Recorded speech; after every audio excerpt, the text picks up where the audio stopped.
You're tuned into the Spot Up Pod, the official podcast of the Spot Up Shot newsletter. I'm your host, Paul Garcia. In today's episode, the Spurs are on another 8-game winning streak after blowing out the Phoenix Suns and Sacramento Kings coming out of the All-Star break. San Antonio has reached a title contender marker.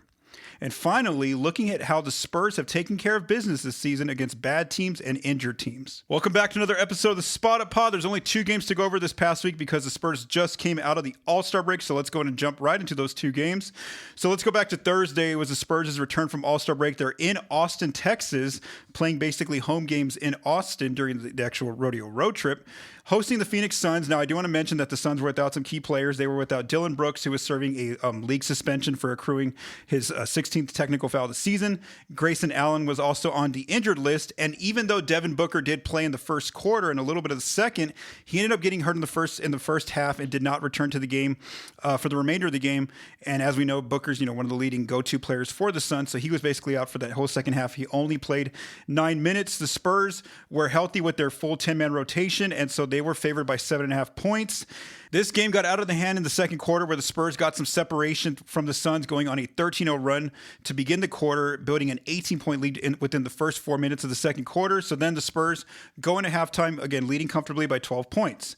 Then at the third, the Spurs really push this game open, where they end up going on a 26-9 run in the first 7 minutes of the third quarter, and the game becomes a blowout for the rest of the way, where the Spurs led by as many as 32 points, and the reserves ended up closing out the game in the fourth, with San Antonio winning comfortably by 27 points. The top 3 players in this game were Victor Wembanyama, ends up with 17 points, 11 rebounds, 4 assists, and 5 blocks in just 25 minutes because of how much the Spurs were leading by. Wemby did have 10 paint points in that game. Stephon Castle is the second best Spurs player with 20 points, 4 assists, and 3 steals in only 21 minutes because, again, the Spurs had a big lead, so he didn't have to play much. And then finally, De'Aaron Fox is the third best player for the Spurs with 15 points, 8 assists in only 22 minutes as well because, of course, the Spurs led by a healthy margin there against the Suns.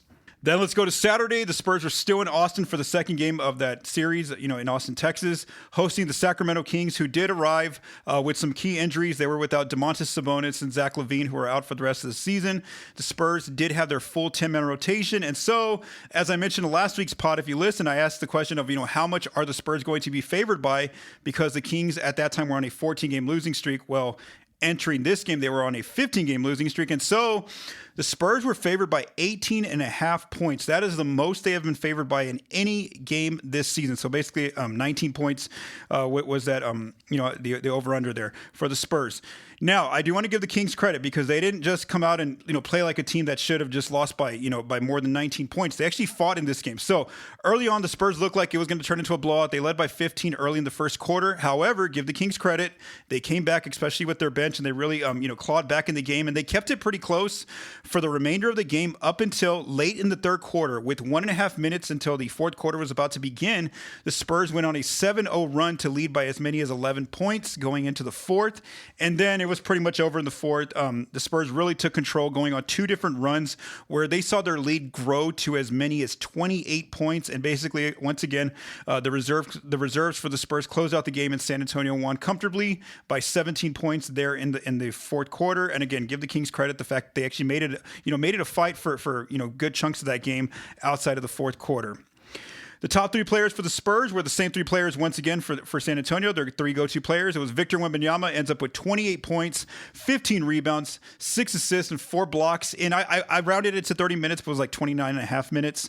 Wemby, again, just the Kings had no answers for him in the paint. He was playing his fellow countryman, Maxine Reynaud, starting center there for the Kings. Wemby ends up with 18 paint points, 16 points from dunk layup range, multiple alley-oops, multiple dunks, there in the open court, or cutting in the half court. He also had the dunk of the night with what looked like some sort of like reverse looking windmill or double pump fake kind of dunk. And I will put it over on the video if you watch this podcast on the video version.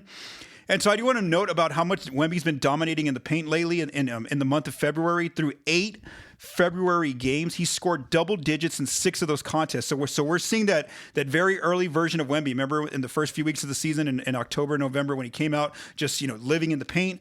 And so that's what he's been doing lately. Now I do want to note that he's been playing a lot of bad defenses or injured defenses at this time. So again, he's able to get where he wants to go, which is in the paint, and really dominating there is what we've seen from Victor lately in this month of February. Stephon Castle has another good game with 18 points, 8 rebounds, and 1 block in just 25 minutes. He, too, got wherever he wanted in the paint with 10 paint points.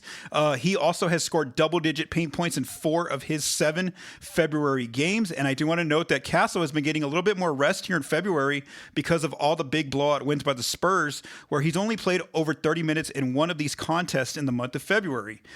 Then finally, De'Aaron Fox, of course, had another good game for the Spurs with 18 points, 5 rebounds. Did have 5 turnovers, though, in 27 minutes against his former team.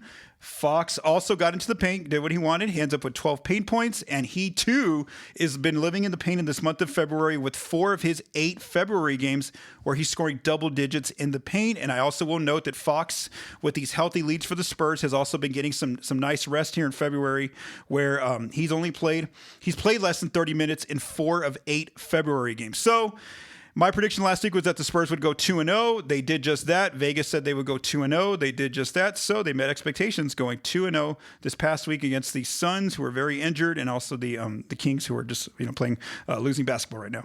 So after that win, the Spurs are now on their second 8-game win streak of the season. This matches their best their longest winning streak that they had in the season earlier in December.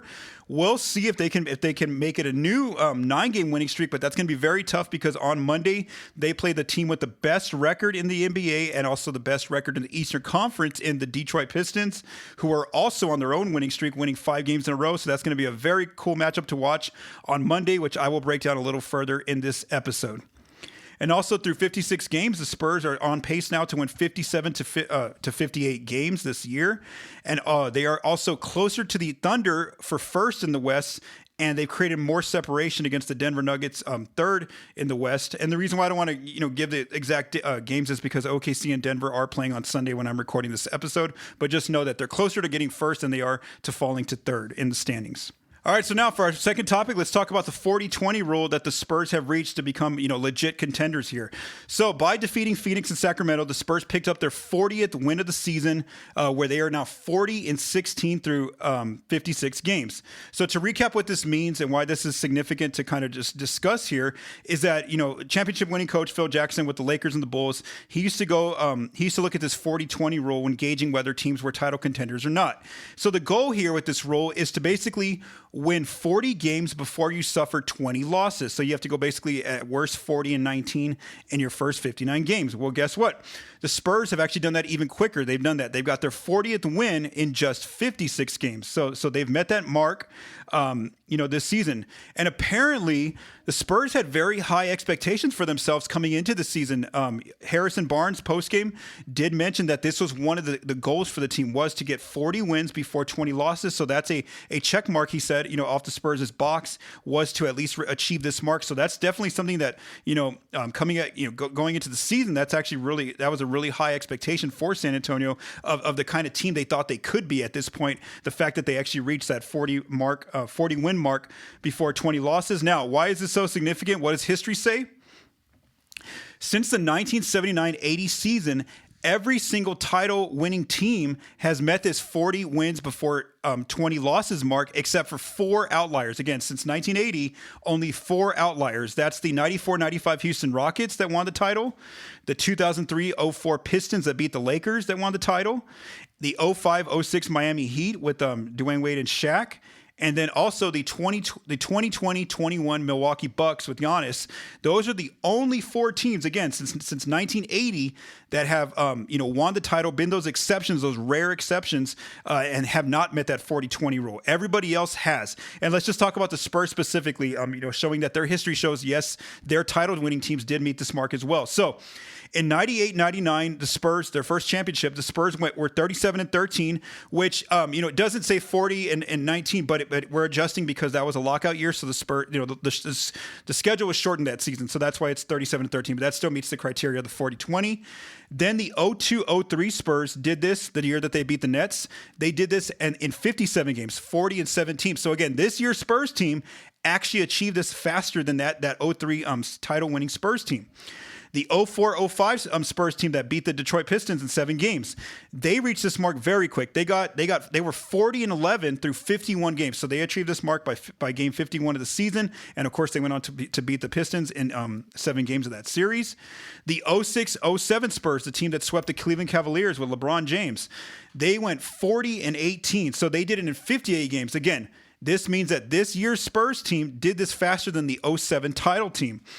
And then finally, the 13-14 Spurs, I guess you would say redeem team, the team that lost in 13 to the Ray Allen shot, they ended up doing this as well, 40-15 in the 2013-14 championship season, and they did it in 55 games. So they did it 1 game quicker than this current Spurs team. So again, this Spurs team, again, there's no guarantee you're going to win the title if you reach this mark, but it at least puts you in that company of title end up winning teams end up being in this kind of company. They end up reaching this marker. So the Spurs now join just 2 other teams that have done this. That's the Oklahoma City Thunder and the Detroit Pistons that have met this criteria of winning 40 games before suffering 20 losses. So now, again, it's just Spurs, OKC, Detroit. Those, if we're going by this criteria, those are the legit title contenders if we're only looking at this 40-20 rule so far this season. Now, there's one more team that could join them. That's the Boston Celtics, but they have a very, very difficult path to do this. So here's what's going on with the Celtics. They are currently 36-19 as of Sunday afternoon that I'm recording this. They do play the Los Angeles Lakers in LA on Sunday. So again, if they defeat the Lakers, then they're still in contention for this. If they lose to the Lakers, then it's over for them. They've already suffered 20 losses before they can get to 40. So even if they beat the Lakers, the Celtics still have a very difficult schedule to get these 40 wins.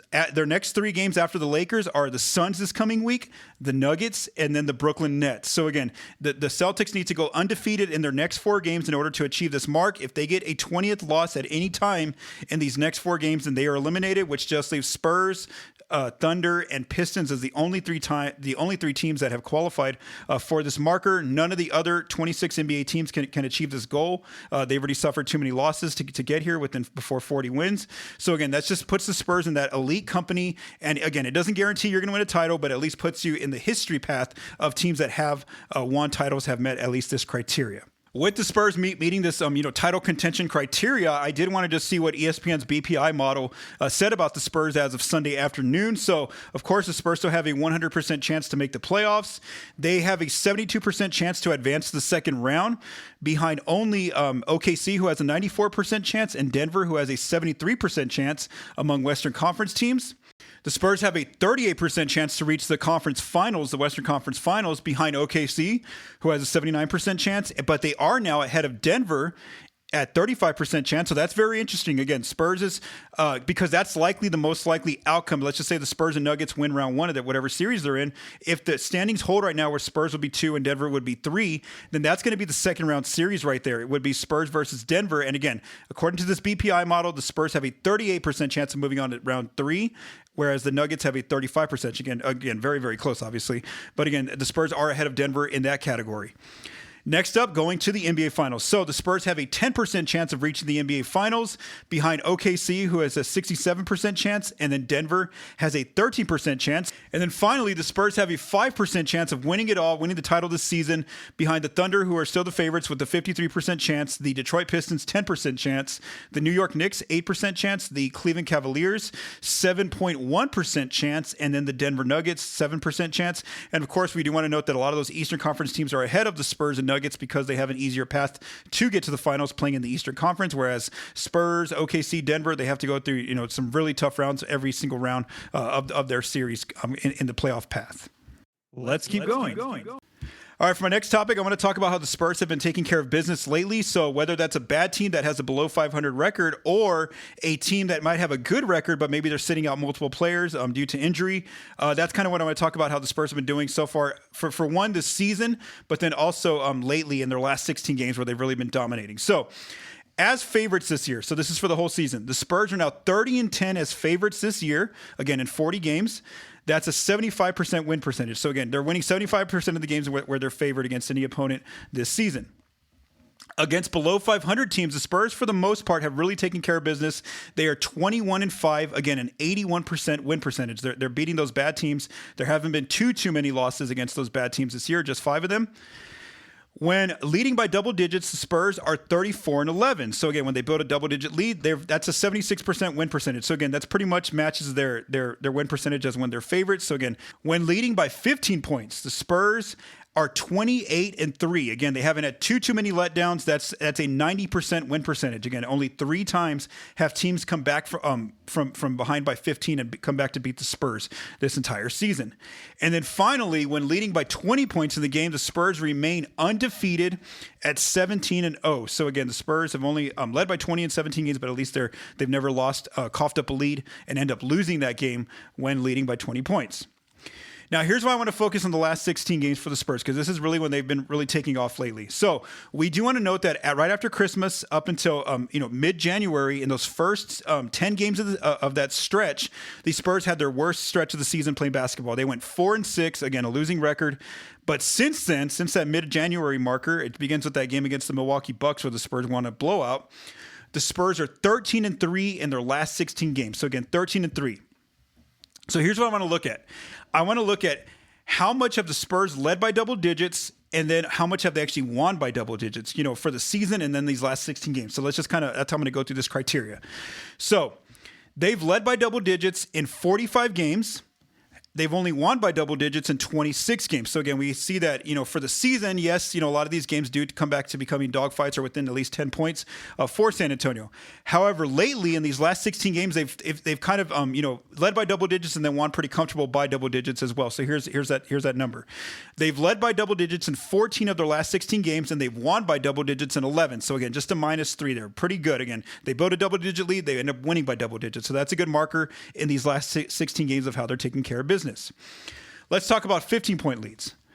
They've led by 15 points in 31 games, and they've won by 15 or more points in 12 games. So again, that again that's a huge difference there.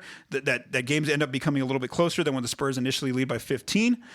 Looking at the last 16 games, where they've led by 15 points in 12 of these last 16 games, and they've only won by 15 or more in 5 of them. So again, that's a -7 difference. So teams are still coming back to make it a little bit more of a dogfight lately. Now let's talk about 20-point leads.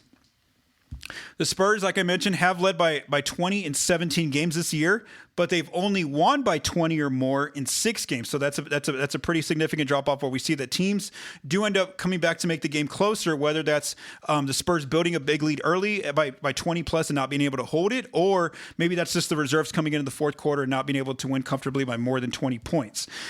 In the last 16 as well, this has kind of been happening, where the Spurs have led by 20 in 8 of their games. So half of their games they've led by 20, but they've only won by 20 or more in 2 of those games.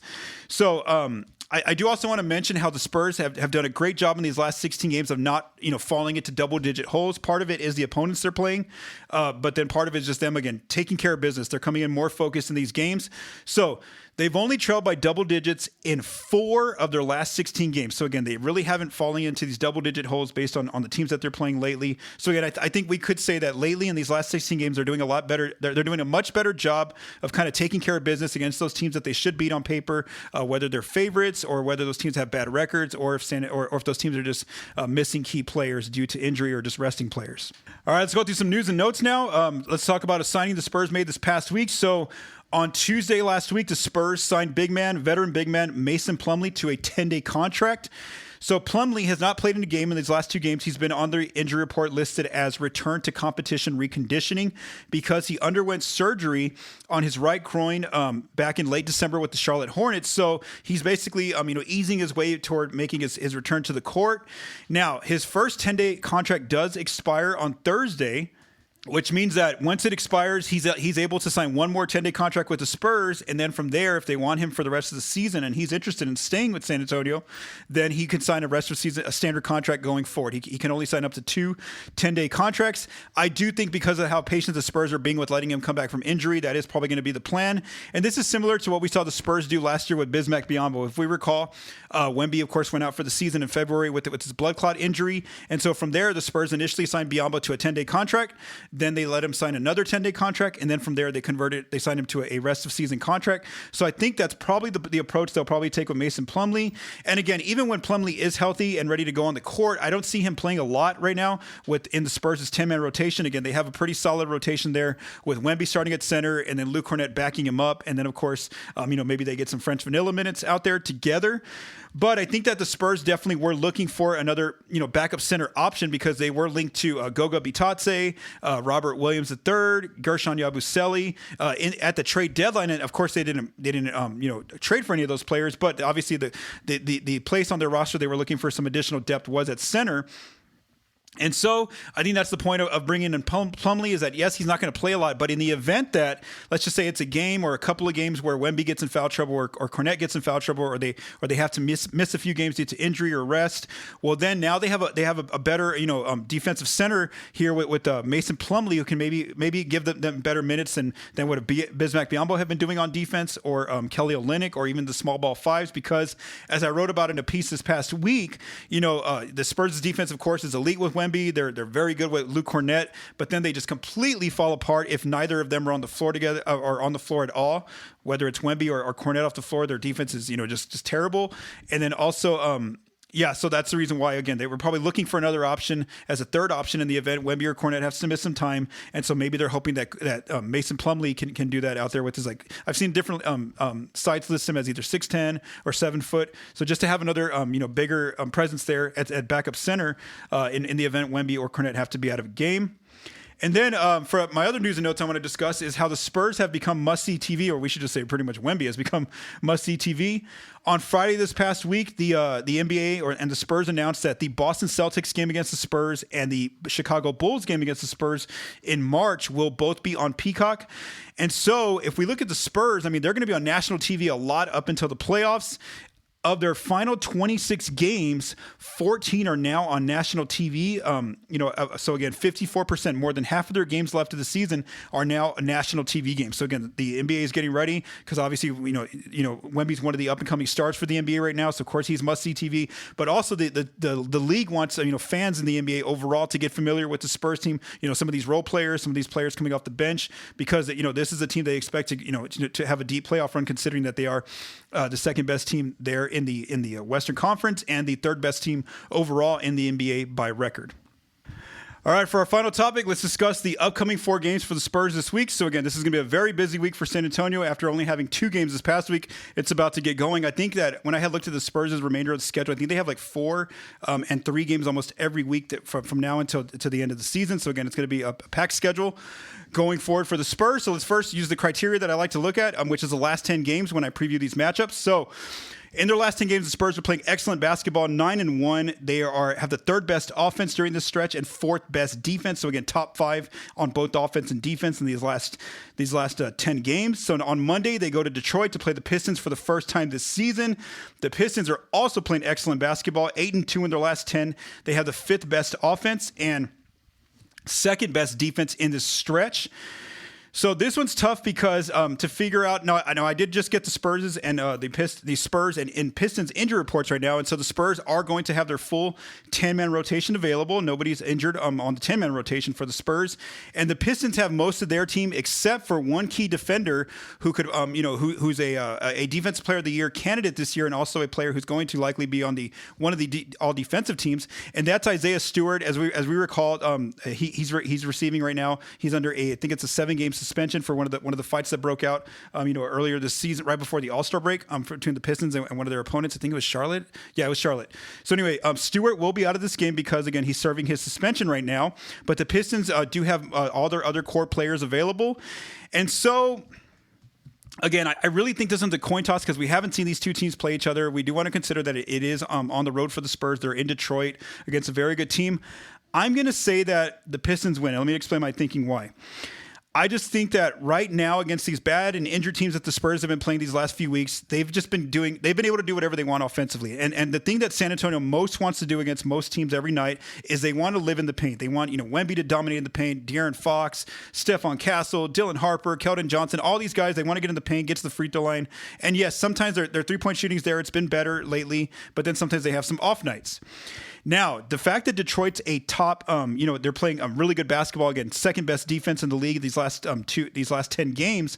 I'm going to say that that's what really good defenses do. They take away what you want to do on offense. They take away your main strength on offense. So I think that the Pistons, they're going to scheme somehow to make it difficult for the Spurs to get into the paint and really dominate the paint with Tobias Harris, Jalen Duren, and then all those wing defenders they have coming off the bench. They got All-Star Thompson. They've got Ron Holland. Just a lot of wingy defenders there that can really muck things up. So again, I think that that's going to be the Pistons' game plan, is to try to take away the paint from the Spurs as much as possible, which leaves the outside shooting for the Spurs. Is it going to be there for San Antonio? Again, that's always one of the big question marks for them. Are they going to have a good night shooting from three? I know they changed up the starting lineup where they now have Julian Champagnie and Devin Vassell out there to spread the floor. So again, because it's on the road, because I think that the Pistons will make it difficult for the Spurs on offense, I'm going to go ahead and take the Pistons in this game. Again, it wouldn't shock me though if the Spurs end up winning. And I am eager to see, one of the matchups I'm eager to see is how Stephon Castle defends Cade Cunningham, because obviously we know Cade is the go-to player for the Pistons, and we know that Castle wants to have the best matchup on defense every night, play the most difficult offensive player, or guard that offensive player. And so again, that's kind of the matchup I'm also watching. If Castle makes it very difficult for Cade, then the Spurs have a really good shot. But if Cade can kind of get where he wants to with screening action, with pick and rolls, then maybe it is more difficult for the Spurs. So again, right now, because it's the first meeting, I am taking the Pistons to win this game. On Wednesday, the Spurs travel to Toronto, again on the rodeo road trip. The Raptors are playing pretty good basketball as well, 6-4 in their last 10. They have the 24th ranked offense, though, during the stretch, and the 9th ranked defense. So again, because of how much their offense is struggling, and because the Spurs themselves are an elite defense, I'm going to say that the Spurs win this game. Again, I'm really banking on San Antonio's defense more so for the reason why I'm picking the Spurs here. So again, I think the Spurs win that game. Then on Thursday, the Spurs are on the second out of a back-to-back, making a short trip from Toronto to Brooklyn to play the Nets for the second time this season. The Nets are 3-7 in their last 10 games, really struggling. They have the worst offense in these last 10 games. On offense, they're 30th. And defensively, they're slightly above league average in the last 10 at 16th. So again, I think the Spurs win this game comfortably. And my question is just, how much are they favored by? Are they favored by more than double digits, considering that it's the second out of a back-to-back against a losing team? And then to close out the stretch this week, the Spurs are on the road on Sunday afternoon in New York to play the New York Knicks. The Knicks are also playing good basketball right now. They're 7-3 in their last 10 games. They have the 6th ranked offense and 6th ranked defense during the stretch. I'm going to say the Spurs win this one, even though the Knicks are playing better defense lately. And of course, we know they made the big addition of adding Jose Alvarado at the trade deadline, who's been really coming through for them, making some key plays. We also know that the Spurs will see Jeremy Sohan, in this matchup as well. I don't know how much he'll play. He hasn't really been playing too much with the Knicks, although he's at least gotten on the court more than when he was with the Spurs. So again, because of the way the defenders the Knicks have in their defense, I just don't trust them that they can stop Wemby. I think that against the Knicks, Wemby can get where he wants to against their defense. I know they're going to probably have OG Anunoby guarding him, but if he can get past OG Anunoby, or they can find him some spots against Karl Anthony Towns, then I think Victor can get where he wants to go. So again, and also just being in that atmosphere of MSG, that the star players like to just go off there, and so I think that's a place where Wemby really likes to, he's gonna like going off there or trying to have a really good game against the MSG crowd there. And so again, I'm gonna go ahead and say the Spurs win. But that game, too, wouldn't shock me if the Knicks end up winning that game either. So my prediction this week is that the Spurs go 3-1, though 2-2 or 4-0 are I could also see those happening. But again, for now, I'll go ahead and say 3-1 this upcoming week. As for my next pod, because it is a busy week with 4 games, I probably won't have that pod up till Monday morning the following week. So once the Spurs finish up these next 4 games. Thank you for taking the time to listen to this episode of the Spot Up Pod. If you like what you heard, please subscribe and leave us a rating on your favorite podcast apps and our YouTube channel. The Spot Up Pod is recorded and produced by Paul Garcia. The music for this episode was written by Vincent Garcia and Paul Garcia. Thank you for listening, and have a great day.